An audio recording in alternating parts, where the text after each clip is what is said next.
in just a moment. Don't know what just happened there. Let's try again. Okay.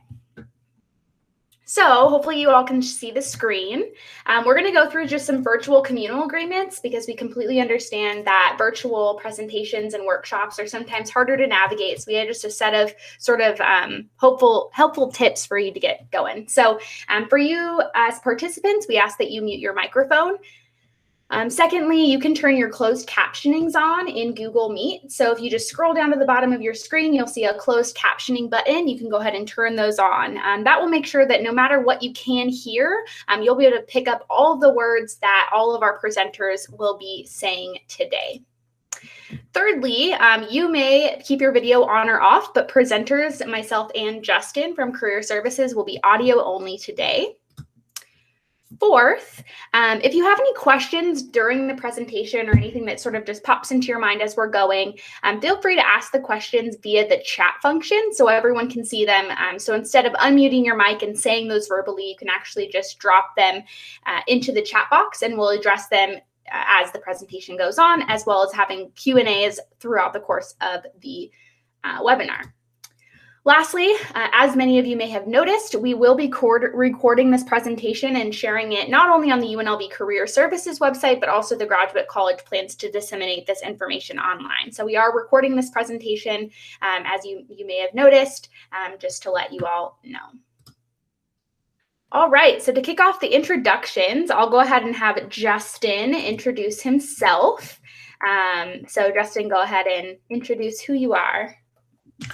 Hi, everyone. My name is Justin Gomez, and I work as a career coach here in UNLV Career Services. I'm really excited to be sharing with you some wisdom and tips for how to ace your virtual interviews.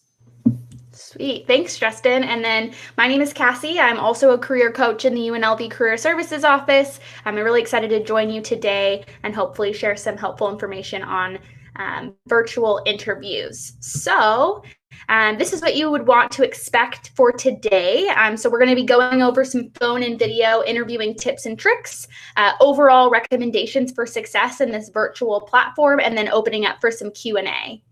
So without further ado, like I said, we'll go ahead and have you ask questions via the chat. So if at any point throughout the presentation today, you'll go ahead and ask the questions there.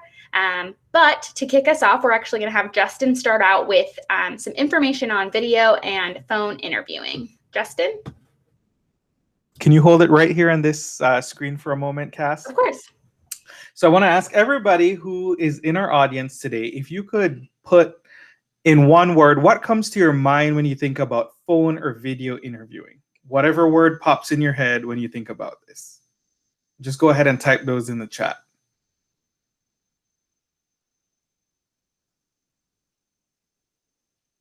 Tech problems. Yes, that definitely comes to mind. Anything else?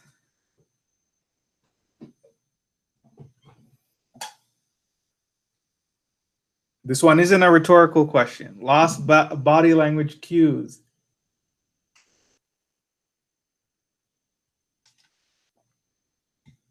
Background noise. Yes, these are all things that come up as concerns when you're thinking about phone or video interviewing. It not being personal. Any other things that come to mind? Great. So the reason I asked this question, right, is because I'm hoping that today's content would help to address some of these concerns that you might anticipate. Things that you might think are challenging, or things that you might kind of have in the back of your mind as you're thinking about approaching phone and interviewing. Cass, would you mind going ahead and advancing to the next slide, please? So I want to start off with some general recommendations. And I think that these general recommendations can really help to address some of these initial concerns that you might have, right? So the first recommendation I have for you is when you're thinking about a virtual interview, the first one is to get a laptop or a desktop computer with a webcam for doing a video interview. So if they've made it, if the employer, the interview has made it very specifically clear that they want to do a video interview, you want to make sure that you have this. If you have an iPad or a cell phone and that's the only thing you have, you'll want to make sure that you're able to set that up in a place that is going to be stable. You don't want to be holding it in your hand when you're doing the interview, as it might be shaky. Sometimes if you're on the other end and somebody has a phone or a tablet and they keep moving it, it could give, I know it gives me a bit of a headache, makes me feel a little bit dizzy if I see somebody keep moving their screen or something like that. So that's part of the reason why we recommend a laptop or a desktop, is because it's set up and it can be pretty stable. If they are offering you a phone interview, so not having to be on video, you want to make sure that you have a cell phone or landline with a stable connection for phone calls. So if you know that where you live at home, the service might be a little bit spotty, you'll want to make sure that you try to use a landline or go somewhere where you're able to have a landline enabled in order to do that call. So I can talk a little bit later too about what some of those places are if you don't have access to that at home. Make sure that you use a headphones with a built-in microphone for both if possible, whether you're doing a video call or you're going to be on the phone. Having a hired wired, not a hired. That's what you want to get. You want to get hired. Make sure that you have a wired microphone if possible. Sometimes you don't. Sometimes if you just have the regular headphones, then you want to make sure though that you do a test call ahead of time to hear what you sound like. If there's equipment that you need that you don't have, you can ask friends if you can borrow them. I know the library isn't 100% open right now. Sometimes you're able to check those out from the library or use them in library spaces. Definitely recommend avoiding coffee shops or any type of communal space that has a lot of background noise when you're choosing a location for an interview. So if you have a private room at home, or if you don't, maybe try to find somewhere on campus where you can book a room or something like that, where you might be able to have a more quiet space. But definitely Starbucks, Pete's, Dutch Bros, none of those are not places that you'll want to be doing your interview. Always keep a copy of your resume available just in case you need to reference something, in case you're trying to remember a number that you had written down on there or an experience or something. It's okay to have that handy. Keep a notepad available as well so that you can take notes. Maybe there's questions that might come up that you want to remember to ask later during the interview, so you can use that to write it down. And then always keep a bottle of water handy. Sometimes, your throat might get a little bit scratchy or you just get a little bit thirsty. Make sure that you have that available so that you can take a sip perhaps during a break or some downtime when the interviewer is asking a question, for example. Make sure that you send a follow-up thank you email as soon as you get done with the interview. I would say typically within 24 hours after you've completed your interview. Same type of protocol or etiquette in terms of doing an in-person interview. You always want to follow up with a thank you. You could send one to everybody who you interviewed with, or if you want to reach out individually to the people that you met that day, you're also welcome to do that. But just make sure that you do it at least within 24 hours. Next slide. All right. So tech problems was one of the first things that came to mind in terms of challenges or concerns. So I wanted to address that and have you think about some ways that you could help to, you can't 100% avoid technology problems, but beforehand, test your technology, make sure that it works. One thing that I definitely recommend is performing updates on your equipment ahead of time. I cannot tell you, even today, I had a Cisco WebEx meeting that I needed to get onto. And right when I decided to open WebEx, apparently it needed an update. And so it took me some time. I was already running a little bit late. It took me additional time to be able to get in there. You definitely don't want that to happen on the day of your interview, particularly when companies are using different types of video conferencing software. If they're using Google Meet like we are right now, or Cisco WebEx, or they're using Zoom or Microsoft Teams or Skype or GoToMeeting, there's so many different platforms out there. Make sure that you open up that application ahead of time, test it out, do a test call. Any updates that it needs, get that done a day or at least the same day of, but an hour or two before. If there's any applications or plugins that you need for the software that's being used, make sure you have that. So I know particularly for Zoom, there's things that you might need to download for GoToMeeting, for BlueJeans, for all of those. Google Meet tends to work in your web browser, but that's not always the case. Make sure that all of those things are ready to go.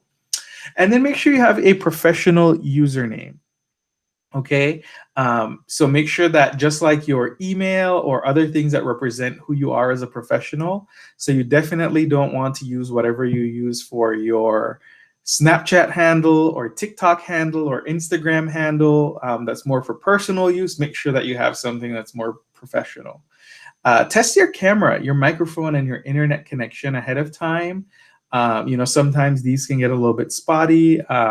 Do a test run, record a video, make a call, record it. That way you get a chance to see how you look on camera. I would even recommend that during your test, you dress up in the same outfit that you're going to be using for your interview, and just kind of see how it looks. Maybe you might want to change colors, or maybe you want to do something else. And also pay attention to whatever's in the background too when you're doing the camera test. Make sure that there's enough lighting available. And then do a trial run with a friend or relative. If you don't have any friends or none of your relatives want to do this with you, Cassie and I are your career coaches, and we're more than happy to set up a mock interviewing appointment with you to be able to not only test your equipment, but also kind of do some interview practice. Next slide. Whatever you can do to limit distractions when you're doing a virtual interview, same as when you were going for an in-person interview, except this time, you're probably going to be doing this either in the comfort of your home or maybe in a public but sort of private location. So you want to make sure that if you have any children, that they're not going to be in the room. If you have roommates, you definitely don't want to have them in the room. Or if you have any pets, believe me, Cassie and I have been on calls where people have people in the background. So you definitely don't want that. So if you need to get somebody to watch the children, ask your roommates, tell them you're going to treat them to Starbucks or something so that you could get them out the house for 30 minutes while you do your interview. If you need to take your pet to boarding or get somebody to watch them or just lock them outside the room for a little bit. Cassie actually has a really good story about having her pet in her room. She could probably share that with you later. And then you want to make sure you put a sign on your front door or even in the door of the room that you're interviewing for, asking people not to ring the doorbell or to knock while you're in there. So that's really helpful, particularly if you're having groceries delivered or somebody's planning to come and fix something at your house when you need to do this interview, or you're expecting an Amazon package or something. Make sure that you have a sign on the door or over the doorbell, say, please do not ring doorbell, interview in progress. You could either handwrite that or print something out. And then make sure the background is clean. So remember earlier I talked about testing that camera. Make sure that there's no piles of laundry in the background. If you're going to be in the bedroom, I've been working from my bedroom because it's the only place there's a wired connection for internet at home. So, make sure that the bed is well made. There's nobody sleeping on it in the background. And then also test out your lighting, maybe around the time of day when you're going to be doing your interview. So open the blinds. If you have a curtain, make sure that, or drapes or whatever, make sure you tie those up to just kind of get a look. Maybe you might need to turn the light on or a lamp or something like that. So you want to make sure that there's tons of natural light. Or if you want to invest, you could also get you one of those really fancy, like white ring lights. I don't know what they're called, but I think they're called like ring lights that, the YouTubers use. So, if you have one of those, you could use it too. Make sure you turn off notifications for email, text, and social media. It's very distracting to have those popping up on your screen, particularly if you can hear them. If at all possible, make sure you turn off your cell phone, unless you're using it for the interview, of course, but limit distractions as much as possible in that way. Close any applications, programs, browsers. I know I sometimes have 100 tabs open in Google Chrome. Make sure you close those out. One, it'll help your computer run a little bit smoother, a little bit cooler, and you don't have to worry about anything else running in the background, potentially popping up or coming up during the interview. Next slide. All right. So even if you do all those things that we recommend, things could still go wrong. And so what if something happens, even with your preparation, while you're doing your interview? So one of those things that could happen is actually that your video or audio stops working. Totally possible that even if you test your equipment, your technology, your internet connection, this could actually still happen. So if you're doing a video or audio interview, go ahead and ask the interviewer for a phone number where you can reach them if you experience technical difficulties. This could be with the HR person or whoever. Make sure you have a phone number for somebody that you can reach them just in case something happens. I know that in the past, I have been doing an interview where there was a power outage in the building. Thankfully, I was on the phone, and so I didn't lose my connection, but the power, lights, everything went out. And so you want to make sure that, in case something like that does happen, that you can reach people. If at all possible, you can politely ask to reschedule if you need to. Most times people are pretty understanding that something could happen. So you could always ask for that. Let's say that noise interrupts the conversation. So for me, for example, every Tuesday, like clockwork, sometime between 11 a.m. and 2 p.m., the trash truck in my apartment where I live, there's actually like right across from me where the trash cans are. So every Tuesday, like clockwork, the truck comes by sometime during that time, and it's really loud outside. So let's say, for example, that's the only time you could do your interview, and the trash truck is coming by and you can hear it. Apologize for the interruption. If the noise is really loud, let's say, for example, a fire alarm or some other alarm in your house goes off, or the dog is barking or something like that, just go ahead and mute the microphone. If you're in Google Meets or something like this, where you can send a message and just say, I apologize for the interruption. Just give me a couple seconds. There's some loud noise or something like that. Just kind of being transparent in that way. So in addition to noise, though, something else that could happen is somebody might unexpectedly enter the room. So let's say even though you put a sign on the door, somebody missed the sign and they decided to walk in to the room unexpectedly. Could be a significant other, could be a friend, could be the pet. Apologize to the interviewer. Ask for a moment. Make sure you turn off the camera and the microphone and address the interruption, so that if you need to yell at somebody to get out the room, that they don't hear you doing that, right? So secure the room, make sure that whoever came in is out, and that they're not going to barge back in, and then come back to the interview. Next slide. All right, so those are my kind of tips for approaching a virtual interview. Cassie's, are there any questions so far, or any questions about anything I went over?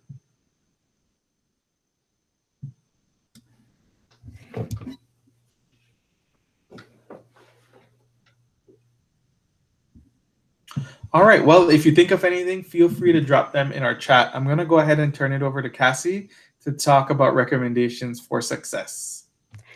All right, thanks, Justin. I really think you set the tone very well and gave a lot of really important information about virtual interviewing.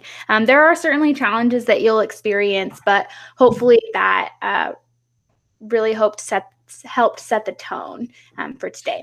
Hey, can you please tell the story about your pet at some point?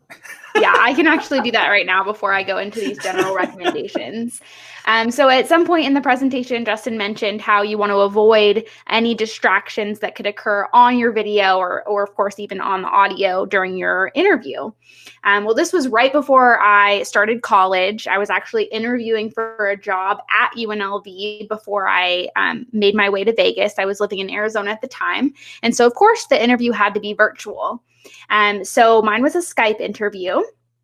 And, as any very young interviewer, I decided to wear an interview appropriate attire on top. So, of course, I had my, my blazer on, my nice blouse, but I stayed in my pajama bottoms for the interview because I didn't think I would be on video other than, my top half. So I had my cat in my room at the time, and I had siblings, and there was noise outside of my room. So I did the interview from my room, and my cat was in the room with me. Well, during the interview, at some point, my cat decided to jump onto the dresser behind me, which actually had a lit candle on it. And throughout that course of the interview, my cat knocked the candle on the ground and my carpet lit on fire. And of course, not only now was I exposed that I wasn't wearing the appropriate bottoms, but I had to get up and go diffuse the situation. So it was pretty horrible. There were a lot of distractions in that interview, and it went as poorly as it could have. Let's just say I did not get that job on campus that fall. So definitely you want to limit your distractions as much as possible. And while I may have been very young during that scenario, it certainly happens. So I think that it is a good tip to try to limit your distractions as best as possible. All right. Well, thanks for that, Justin, that embarrassing moment for me. I've certainly learned from that. Let's go ahead and move over into our recommendations for success. So just as Justin mentioned, and the reason we mention it again is because it's so important to test your technology. Technical skills actually are considered one of the top competencies for employers.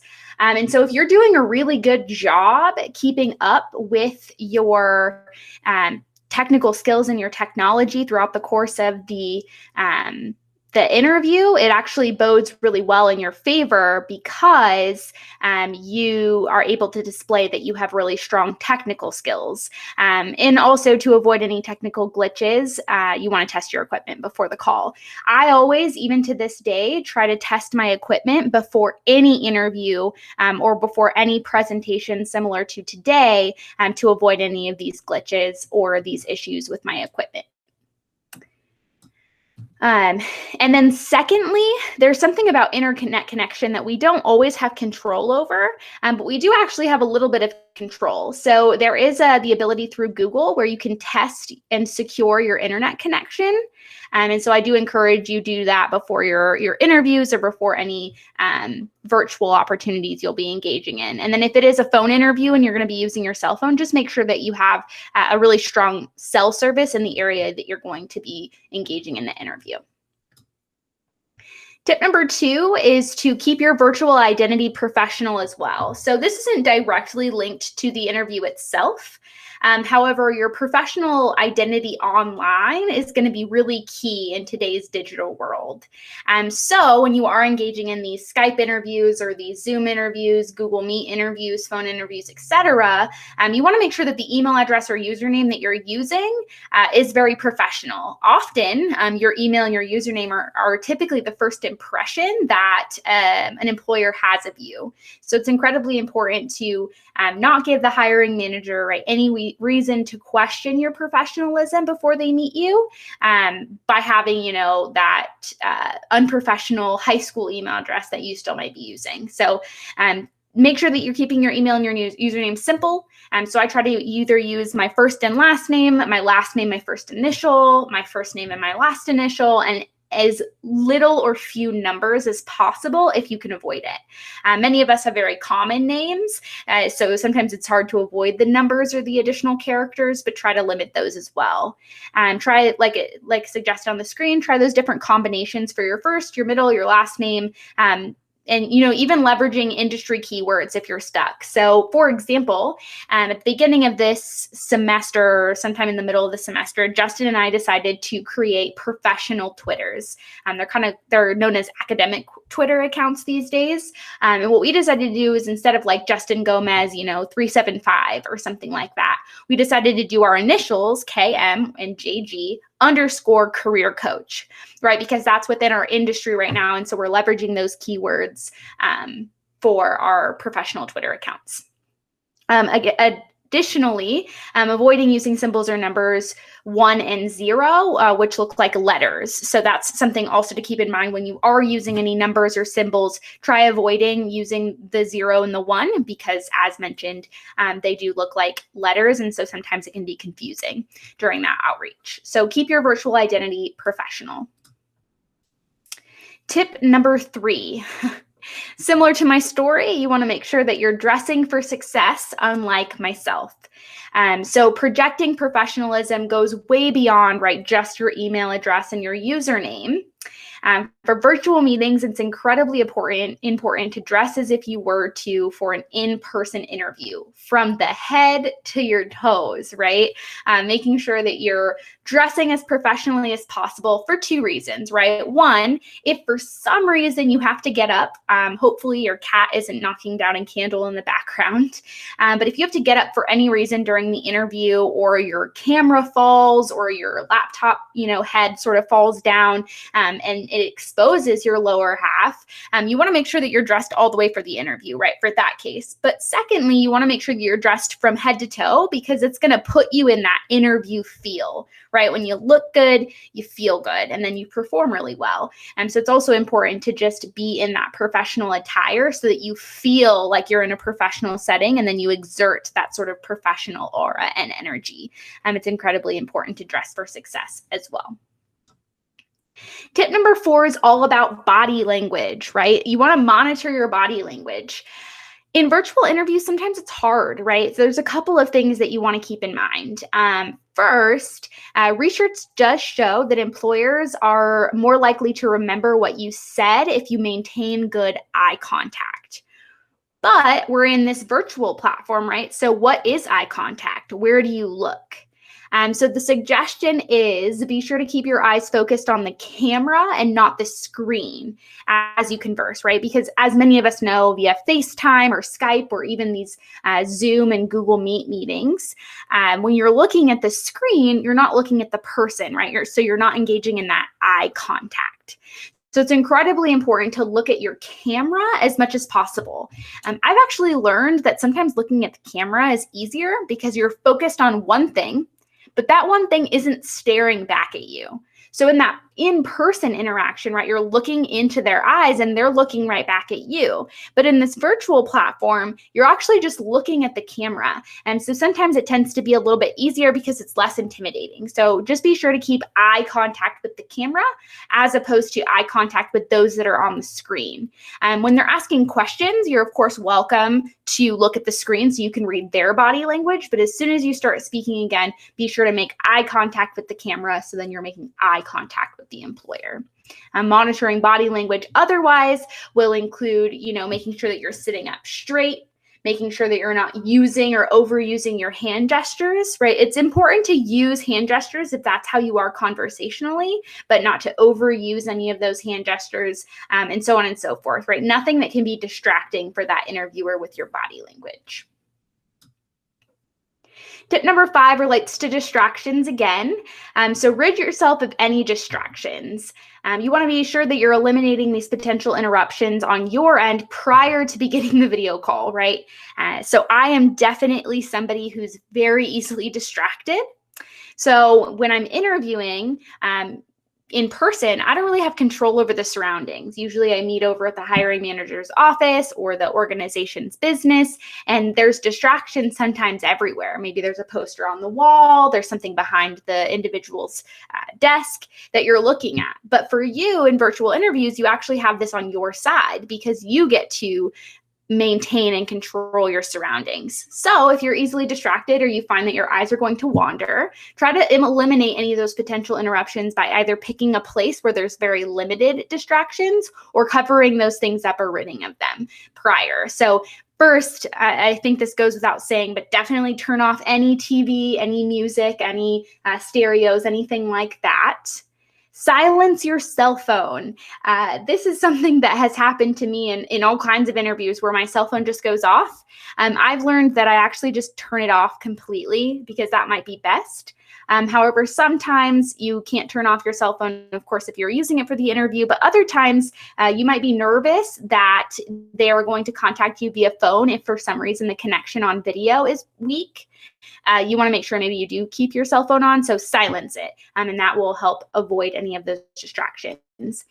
And then close the window outside if there's anything going on, like honking horns or blaring sirens. I know pretty much no one in Vegas right now has their windows cracked because it's 865 degrees outside. However, if you are living somewhere, maybe you're not in Las Vegas right now, or you're going to be living somewhere in a future virtual interview that you can open the windows, be sure that you're closing those up so that it is muffling out any of those honking horns or blaring sirens that you cannot control outside.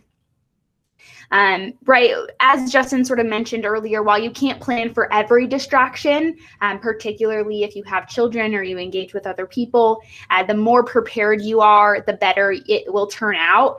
So while I couldn't control my cat knocking down that candle, I could have controlled the cat being in my room and the candle being lit. So definitely encourage you to limit as many of those preventable distractions as possible. And then tip number 6, and the last tip I have for you, relates to practice. There's no way to know exactly what a hiring manager will ask, but there are some common interview questions that you can prepare for. And there are also some just examples and research you can do ahead of time to make sure that you have some talking points in the interview. So I get the question a lot, how do I practice for the interview, or how do I know what the hiring manager is going to ask me? Can you just tell me what they're going to ask? No, right? I can't tell you. Every industry is different. Every hiring manager and employer is different. They all have different things that they're looking for. They all have different questions that they like to ask.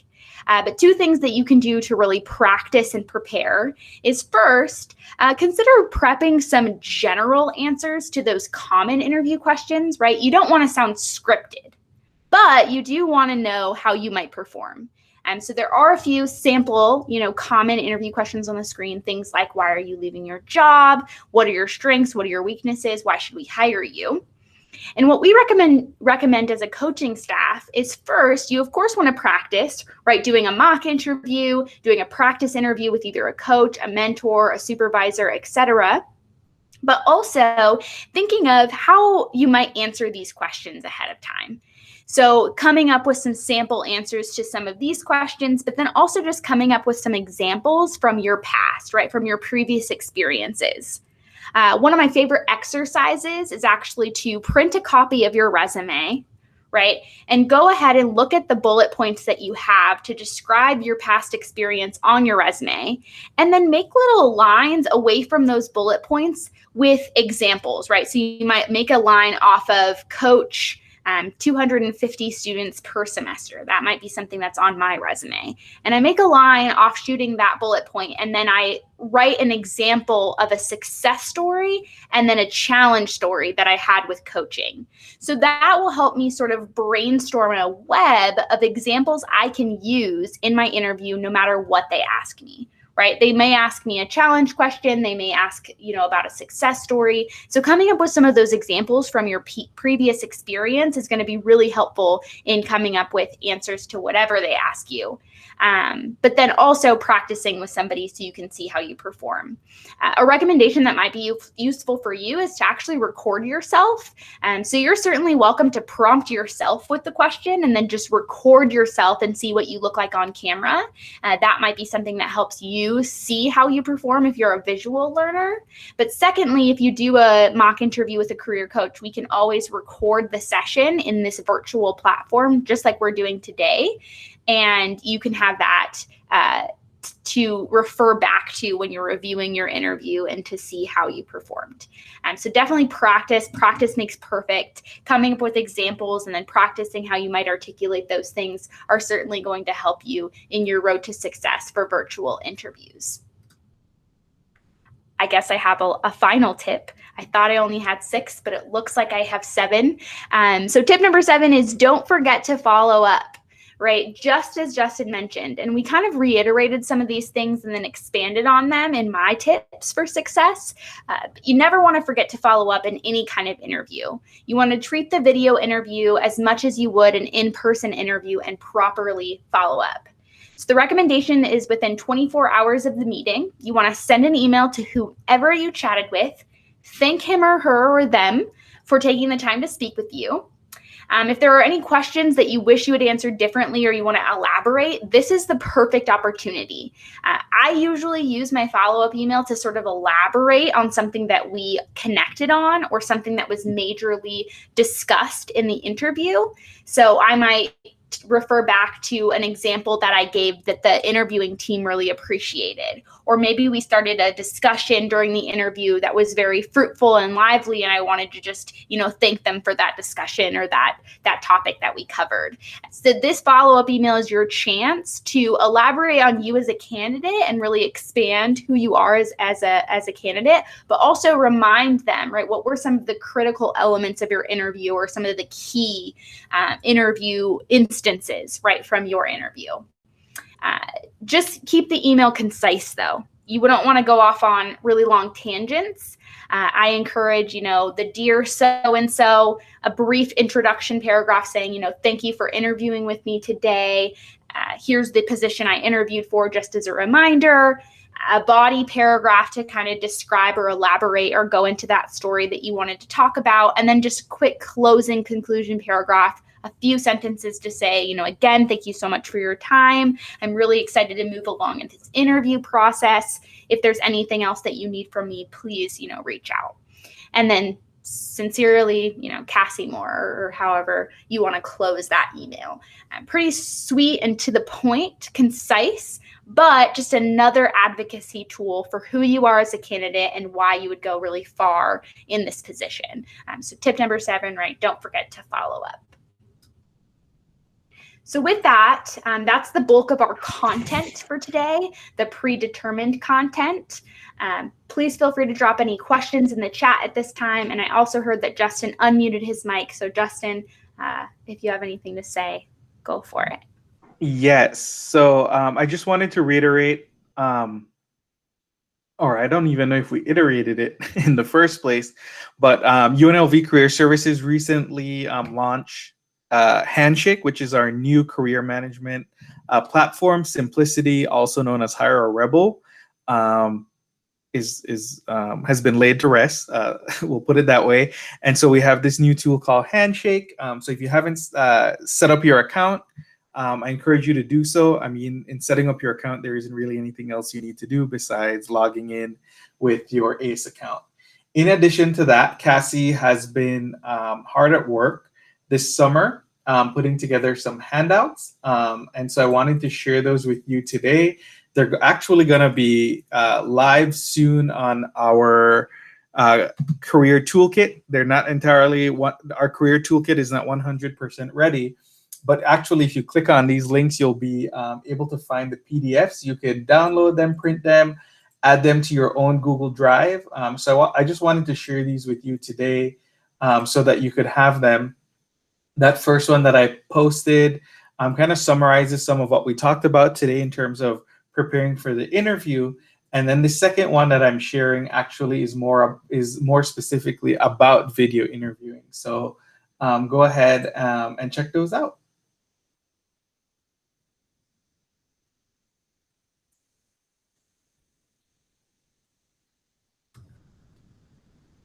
Yes.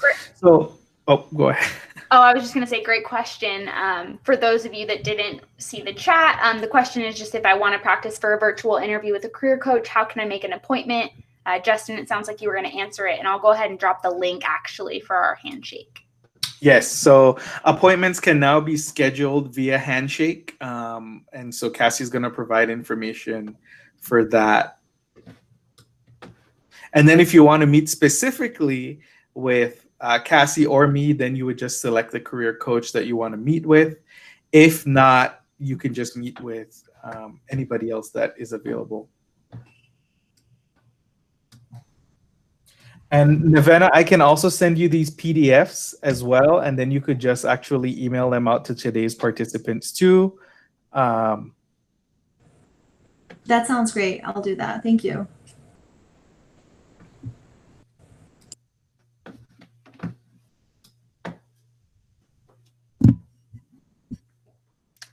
Yeah, for those of you that may have seen my chat, you might notice that I dropped a scheduling link via Handshake. For those of you that are unfamiliar with Handshake as a platform, I'll just briefly describe it.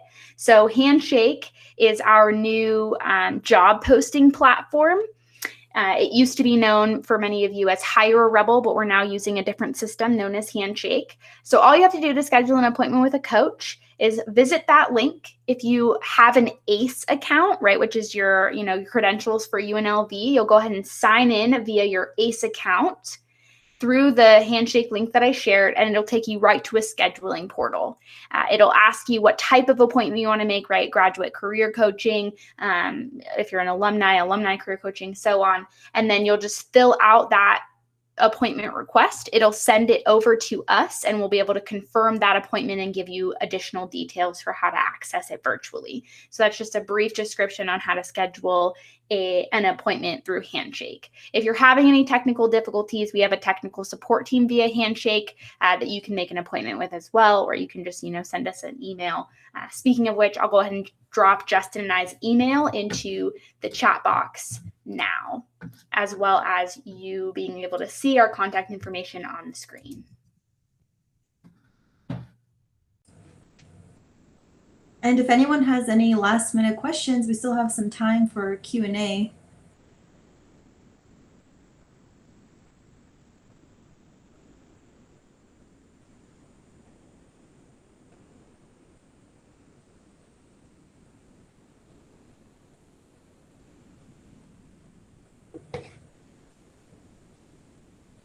And is it okay if anyone has any follow-up questions to just email you guys directly? Yeah, of course. That would be great. I'll go ahead and stop the recording now.